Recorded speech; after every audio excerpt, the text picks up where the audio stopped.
निम्नलिखित में से कौन सी पत्रिका का उसके संपादक से सही मिलान नहीं हुआ है? वंदे मातरम अरविंदो घोष, न्यू इंडिया बिपिन चंद्र पाल, युगांतर भूपेंद्र नाथ दत्त, संध्या बरिंद्र घोष। इसका सही जवाब है संध्या बरिंद्र घोष। संध्या का संपादक ब्रह्म माधव उपाध्याय के द्वारा किया गया था। अगला सवाल, यदि कोई वस्तु किसी सतह पर फिसलती है तो उसके बीच गति का प्रतिरोध करने वाला बल क्या कहलाता है? केंद्राभिमुख बल, घर्षण बल, अपकेंद्री बल या जड़त्व? इसका सही जवाब है घर्षण। केंद्राभिमुख बल को सेंट्रीपिटल फोर्स कहते हैं, जो केंद्र की ओर लगता है। अपकेंद्री बल, जिसे सेंट्रीफ्यूगल फोर्स कहते हैं, ये केंद्र से बाहर की ओर लगता है। जबकि जड़त्व किसी भी वस्तु का वह प्रॉपर्टी होता है जिसके कारण वह अपनी अवस्था बनाए रखना चाहता है। अगला सवाल, मसौदा आयोग ने भारतीय संविधान को किस भाषा में लिखा था? मसौदा आयोग ने भारतीय संविधान को किस भाषा में लिखा था? अंग्रेजी और हिंदी, सिर्फ अंग्रेजी, अंग्रेजी और उर्दू, अंग्रेजी हिंदी और उर्दू? इसका सही जवाब है अंग्रेजी और हिंदी। मसौदा आयोग, जिसे प्रारूप समिति या ड्राफ्टिंग कमेटी के नाम से भी जाना जाता है, इसने संविधान को मूल रूप में अंग्रेजी भाषा में लिखा था, परंतु 1950 में इसका अनुवाद हिंदी में भी कराया गया। मसौदा आयोग के अध्यक्ष भीमराव अंबेडकर थे और मसौदा आयोग के कुल सदस्यों की संख्या 7 थी, जिनमें कृष्ण स्वामी अयंगर, एन गोपाला स्वामी, कन्हैया लाल मनिका लाल मुंशी, एन माधवराव टीटी, कृष्णा मन्नारी और मोहम्मद सादुल्ला थे। अगला सवाल, जब सोडियम कार्बोनेट को अत्यधिक गर्म किया जाता है तो क्या उत्पाद बनता है? Sodium carbonate, sodium hydroxide, sodium peroxide या सोडियम मोनोऑक्साइड? Sodium carbonate.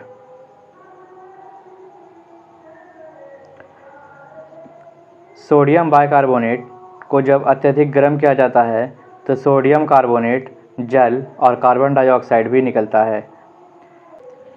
इसका सही जवाब है सोडियम बाइकार्बोनेट का formula Na8CO3, sodium carbonate NaCO3, sodium hydroxide NaOH, sodium peroxide Na2O2 होता है। अगला सवाल, गुणसूत्रों की आकृति विज्ञान का अच्छी तरह से अध्ययन किससे किया जा सकता है? अंतरावस्था में, पूर्वावस्था में, मध्य व्यवस्था में या जाइगोटीन में? इसका सही जवाब है मध्य व्यवस्था में। अगला सवाल, निम्न में से किन व्यक्तियों को भारत रत्न से नवाजा गया है? अटल बिहारी वाजपेयी, सुभाष चंद्र बोस, मनमोहन सिंह या पीवी नरसिम्हा राव? इसका सही जवाब है अटल बिहारी वाजपेयी। अटल बिहारी वाजपेयी को 2015 में मदन मोहन मालवीय के साथ भारत रत्न से नवाजा गया था। अटल बिहारी वाजपेयी का जन्म 25 दिसंबर 1924 को ग्वालियर में हुआ था, जबकि उनका देहांत 16 अगस्त 2018 में दिल्ली एम्स में हुआ था। यह भारत के 10वें प्रधानमंत्री थे। भारत रत्न भारत का सर्वोच्च नागरिक पुरस्कार है, जिसे 2 जनवरी 1954 में शुरू किया गया था और इसके पहले प्राप्तकर्ता डॉक्टर सर्वपल्ली राधाकृष्णन है। अब तक भारत रत्न कुल 48 लोगों को प्रदान किया जा चुका है। अगला सवाल, कौन सी ग्रंथि पित्त एक पाचन तरल पदार्थ स्रावित करती है? अग्नाशय, यकृत, थायराइड या टेस्टिस? इसका सही जवाब है यकृत।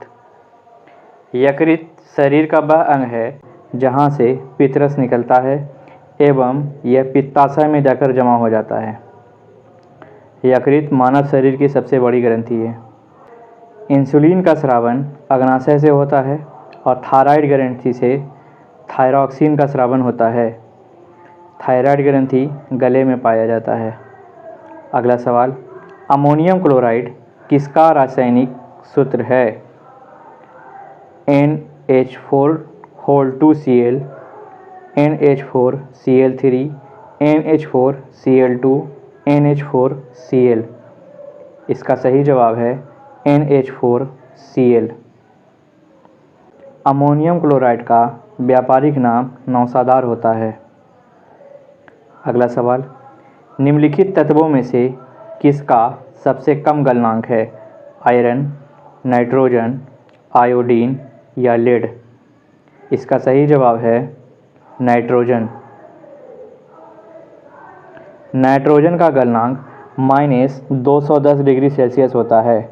आयरन का गलनांक 1538 डिग्री सेल्सियस, आयोडीन का गलनांक 113 डिग्री सेल्सियस, जबकि लेड, जिसे सीसा भी कहते हैं, इसका गलनांक 327 डिग्री सेल्सियस होता है। अगला सवाल, इंद्रावती टाइगर रिजर्व किस राज्य में है?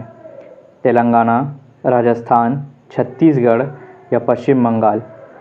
इसका सही जवाब है छत्तीसगढ़।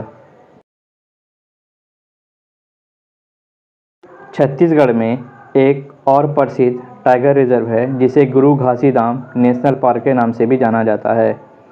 तेलंगाना में महावीर हरीना नाम का नेशनल पार्क है और राजस्थान में सरिस्का वन्यजीव अभयारण्य, रणथंभौर और थार नेशनल पार्क भी मौजूद है। सुंदरबन नेशनल पार्क पश्चिम बंगाल में मौजूद है। अगला सवाल, गैल्वेनोमीटर को किसके साथ जोड़कर उसे वोल्टमीटर बनाया जा सकता है? समांतर उच्च प्रतिरोध, समांतर निम्न प्रतिरोध, श्रृंखला में उच्च प्रतिरोध, श्रृंखला में निम्न प्रतिरोध?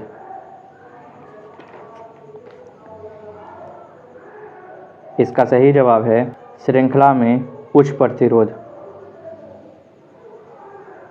गैल्वेनोमीटर में एक उच्च प्रतिरोध को श्रृंखला में जोड़ने पर वोल्टमीटर बनाया जाता है। शंट रेसिस्टेंस, जिसका प्रतिरोध बहुत कम होता है, इसका उपयोग अमीटर में श्रेणी क्रम में किया जाता है। अगला सवाल, आयरलैंड की राजधानी कहाँ है? ब्रुसेल्स, हेलसिंकी, ओटावा या डबलिन? इसका सही जवाब है डबलिन। बता दें, ब्रुसेल्स बेल्जियम की राजधानी है, हेलसिंकी फिनलैंड की राजधानी है और ओटावा कनाडा की राजधानी है। अगला सवाल, नक्शे के एक बंधे हुए संग्रह को क्या कहा जाता है? हिमांक मंडल, भू आकृति विज्ञान, एटलस या कंटूर लाइन? इसका सही जवाब है एटलस। नक्शे के अध्ययन को कार्टोग्राफी भी कहा जाता है। नक्शे के अध्ययन को कार्टोग्राफी कहा जाता है। कुछ प्रमुख अध्ययन जैसे हार्टिकल्चर, इसका संबंध फल फूल साग सब्जी वाले पौधे के अध्ययन को कहते हैं। सेरीकल्चर, रेशम उत्पाद के अध्ययन को कहा जाता है। सिस्मोलॉजी, भूकंप का अध्ययन कहा जाता है। सिल्वीकल्चर का संबंध वन कृषि और वनों के अध्ययन से है। साइटोलॉजी, इसका संबंध कोशिका विज्ञान के अध्ययन से है। पोमोलॉजी, इसका संबंध फूल और फलों के अध्ययन से है। माइकोलॉजी, इसका संबंध कवक से है और फाइकोलॉजी, इसका संबंध शैवाल के अध्ययन से है। अगला सवाल, हुमायूं की जीवनी को किसके द्वारा लिखा गया था या लिखी गई थी? नूरजहां, जोधाबाई, अनारकली या गुलबदन बेगम? इसका सही जवाब है गुलबदन बेगम। गुलबदन बेगम हुमायूं की बहन थी। हुमायूं बाबर का उत्तराधिकारी था और यह एकमात्र ऐसा मुगल शासक था जो निर्वासित हुआ था।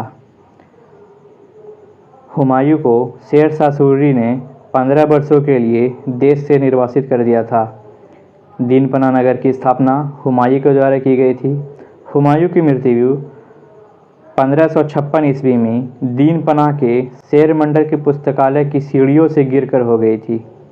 हुमायूं का मकबरा दिल्ली में है और इसे हुमायूं की पत्नी हमीदा बानो बेगम ने बनवाया था।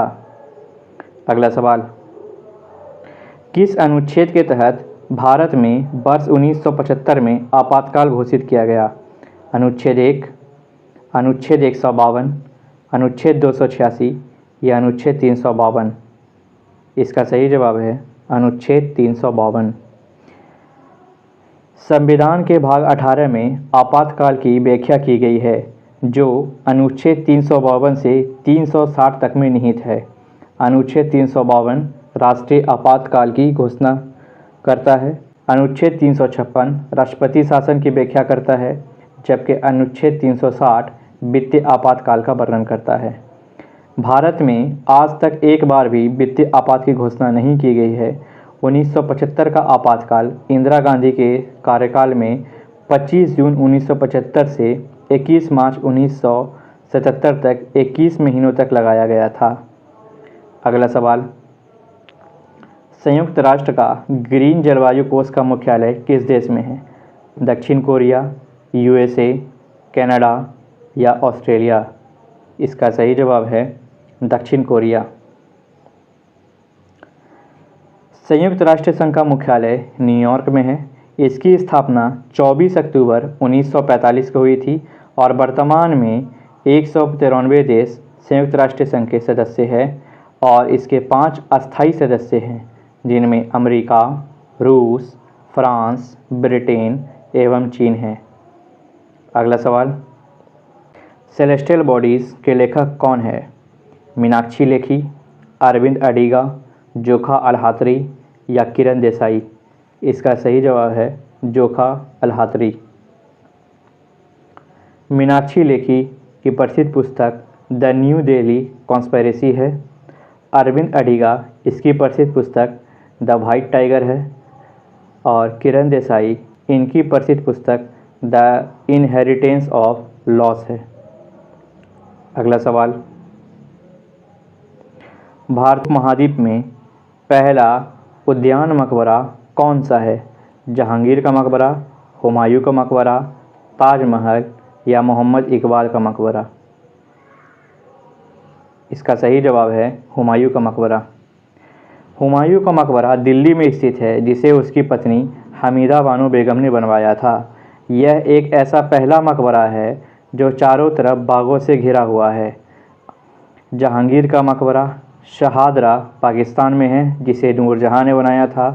ताजमहल आगरा में है, जिसे शाहजहां ने अपनी पत्नी मुमताज़ बेगम की याद में बनाया था। अगला सवाल, भारतीय संविधान का से संबंधित है? अनुच्छेद 368, अनुच्छेद 358, अनुच्छेद 367 या इनमें से सभी? इसका सही जवाब है अनुच्छेद 368।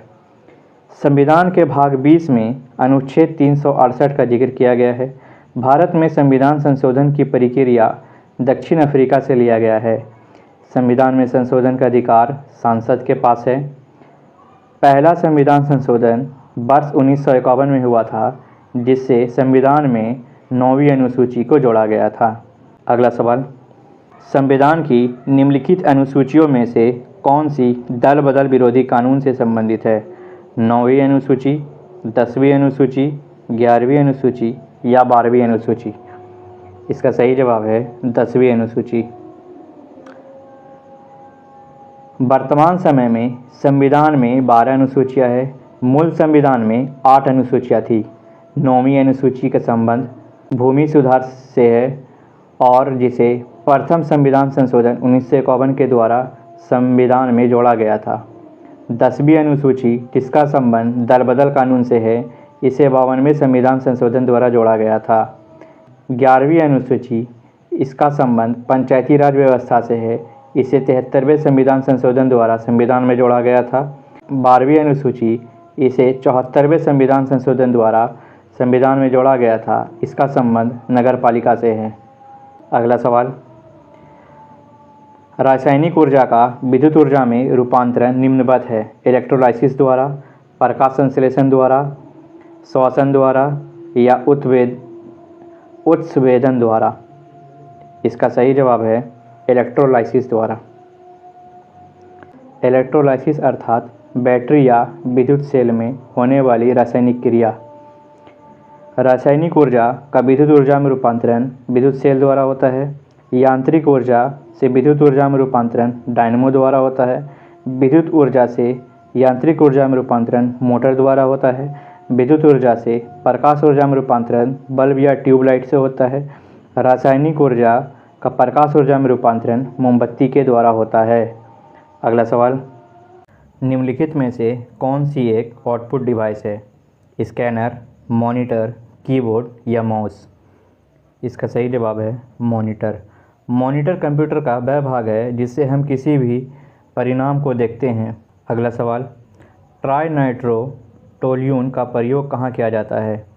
ट्राइनाइट्रोटोल्यून अर्थात TNT धातु को गलाने के लिए, दो धातुओं के संगलन के लिए, अपघर्षक के लिए या विस्फोटक के रूप में? इसका सही जवाब है विस्फोटक के रूप में। अगला सवाल, भारत के प्रधानमंत्री की नियुक्ति कौन करता है? मंत्रिपरिषद, उपराष्ट्रपति, राष्ट्रपति या भारत के नागरिक? इसका सही जवाब है राष्ट्रपति। भारत के प्रधानमंत्री की नियुक्ति राष्ट्रपति के द्वारा किया जाता है और यह 5 वर्षों के लिए किया जाता है। प्रधानमंत्री लोकसभा में बहुमत दल का नेता होता है। संविधान के अनुच्छेद 78 में प्रधानमंत्री के बारे में व्याख्या करता है। प्रधानमंत्री मंत्रिपरिषद के प्रति उत्तरदायी होता है। राष्ट्रपति को शपथ मुख्य न्यायाधीश के द्वारा दिलाया जाता है। अगला सवाल, निम्नलिखित में से कौन क्षेत्रीय ग्रामीण बैंकों का प्रायोजित करता है? भारतीय रिजर्व बैंक, विदेशी बैंक, राष्ट्रीय वाणिज्य बैंक या सहकारी बैंक? इसका सही जवाब है राष्ट्रीय वाणिज्य बैंक। क्षेत्रीय ग्रामीण बैंक राष्ट्रीय वाणिज्य बैंक द्वारा प्रायोजित होता है एवं इस पर मालिकाना हक RBI का होता है। RBI reserve bank of India Bharat का एक केंद्रीय बैंक है। इसे बैंकों का बैंक भी कहा जाता है। RBI में किसी भी नागरिक का कोई खाता नहीं खुलता है। अगला सवाल, निम्नलिखित में से किसके पास भारतीय सुरक्षा बलों का सर्वोच्च कमान प्राप्त है? भारत के प्रधानमंत्री, भारत के रक्षा मंत्री, भारतीय केंद्रीय मंत्रिपरिषद या भारत के राष्ट्रपति? इसका सही जवाब है भारत के राष्ट्रपति। अनुच्छेद 53 में भारत के राष्ट्रपति की व्याख्या करता है, जिसमें संघ के कार्यपालिका की शक्ति राष्ट्रपति में निहित होती है, जिसके अनुसार भारत के सभी सेनाओं का सर्वोच्च कमान राष्ट्रपति के पास होता है। अनुच्छेद 52 में राष्ट्रपति के बारे में उल्लेख किया गया है। राष्ट्रपति का कार्यकाल 5 वर्षों का होता है। राष्ट्रपति भारतीय संसद का एक हिस्सा होता है। भारत का संविधान लोकसभा, राज्यसभा और राष्ट्रपति से मिलकर बना होता है। अगला सवाल, बनारस हिंदू विश्वविद्यालय की स्थापना किसने की थी? सुकुमार दत्त, मदन मोहन मालवीय, डॉक्टर राजेंद्र प्रसाद या मोतीलाल नेहरू? इसका सही जवाब है मदन मोहन मालवीय। बनारस हिंदू विश्वविद्यालय या काशी हिंदू विश्वविद्यालय, इसकी स्थापना मदन मोहन मालवीय के द्वारा किया गया था। मदन मोहन मालवीय को 2015 में पूर्व प्रधानमंत्री अटल बिहारी वाजपेयी के साथ मरणोपरांत भारत रत्न प्रदान किया गया था। डॉक्टर राजेंद्र प्रसाद भारत के प्रथम राष्ट्रपति थे। 1962 में इन्हें भारत रत्न प्रदान किया गया था। 1934 एवं 1939 में कांग्रेस के अधिवेशन की अध्यक्षता डॉक्टर राजेंद्र प्रसाद ने किया था। अगला सवाल, तराइन का द्वितीय युद्ध किनके बीच लड़ा गया था? सिकंदर तथा पोरस, जयचंद तथा मोहम्मद गौरी, अकबर तथा हेमू, मोहम्मद गौरी तथा पृथ्वीराज चौहान? इसका सही जवाब है मोहम्मद गौरी तथा पृथ्वीराज चौहान। तराइन का द्वितीय युद्ध 1192 ईस्वी में मोहम्मद गौरी तथा पृथ्वीराज चौहान के बीच लड़ा गया था, जिसमें पृथ्वीराज चौहान की पराजय हुई थी और मोहम्मद गौरी इस युद्ध में विजय रहा था। तराइन का प्रथम युद्ध 1191 में मोहम्मद गौरी और पृथ्वीराज चौहान के बीच लड़ा गया था, जिसमें पृथ्वीराज चौहान विजय रहे थे। और द्वितीय तराइन का युद्ध 1192 में गौरी एवं पृथ्वीराज चौहान के बीच लड़ा गया था, जिसमें गौरी विजय रहा था। और चंदावर का युद्ध 1194 ईस्वी में गौरी एवं जयचंद के बीच लड़ा गया था, जिसमें गौरी विजय रहा था। अगला सवाल, निम्नलिखित में से कौन सा धातु पृथ्वी की भूपर्पटी में सबसे प्रचुर मात्रा में पाया जाता है? मैग्नीशियम, लोहा, तांबा या एल्युमिनियम? इसका सही जवाब है एल्युमिनियम। पृथ्वी के भूपर्पटी पर पाए जाने वाला सबसे प्रचुर मात्रा में तत्व एल्युमिनियम है, जबकि पृथ्वी के वायुमंडल में सर्वाधिक मात्रा में पाया जाने वाला गैस नाइट्रोजन है। अगला सवाल, लाल संडाड़ या रेड रॉट या लाल सड़न बीमारी निम्नलिखित में से किस पौधे को होती है? धान, गन्ना, सरसों या गेहूँ? इसका सही जवाब है गन्ना। धान में होने वाली बीमारी अंगमारी है। पिछला वीडियो देखने के लिए स्क्रीन पर क्लिक करें, वीडियो को लाइक करें, शेयर करें और चैनल को ज़्यादा से ज़्यादा सब्सक्राइब करें। Thank you.